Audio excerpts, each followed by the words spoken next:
Walang anumang konsultasyon na naganap sa pagitan ng San Mateo sa lalawigan ng Rizal at sa Manila LGU at MMDA kaugnay sa pagtatapon ng basura sa kanilang landfill. Ito ang iginiit ng alkalde ng nasabing bayan. Yan ang ulat ni Bernard Ferrer. Umalmang lokal na pamahalaan ng San Mateo Rizal sa pagdadala ng basura ng lungsod ng Maynila sa New San Mateo Sanitary Landfill, kasunod ng pagsasara ng Navota Sanitary Landfill.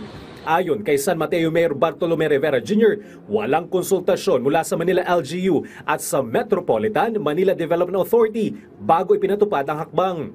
Paliwanag na alkalde, ang nasabing landfill ay tinayo bilang alternatibong tambakan ng basura kung sakaling mahinto ang operasyon ng landfill sa Montalban.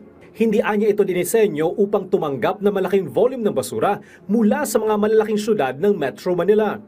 Nangangambang lokal na pamahalaan na maagang mapunong kapasidad ng tambakan, lumala ang trapiko at tumaas ang panganib sa kalusugan at kaligtasan ng mga residente. Bagamat kinikilala ng San Mateo LGU ang otoridad ng MMDA, iginit nito na dapat ay naayon sa konstitusyon, National Environment Laws at Local Government Code ang anumang direktiba ng ahensya.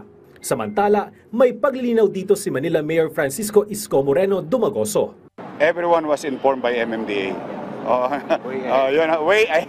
Way ahead. Ako, testigong buhay.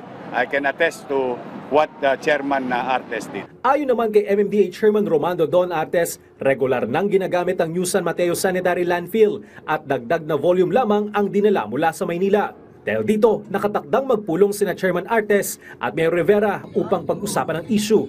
Gayon din kay Rizal Governor Rebecca Nini Alcantara Henares.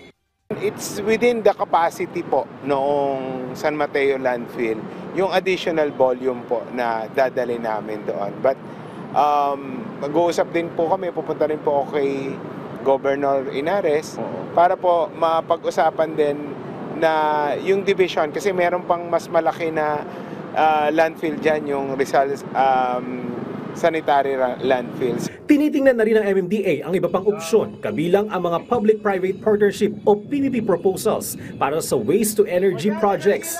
Tiniyak ng MMDA na hindi magkakaroon ng solid waste crisis sa Metro Manila. Bernard Ferrer para sa Pambansang TV sa Bagong Pilipinas.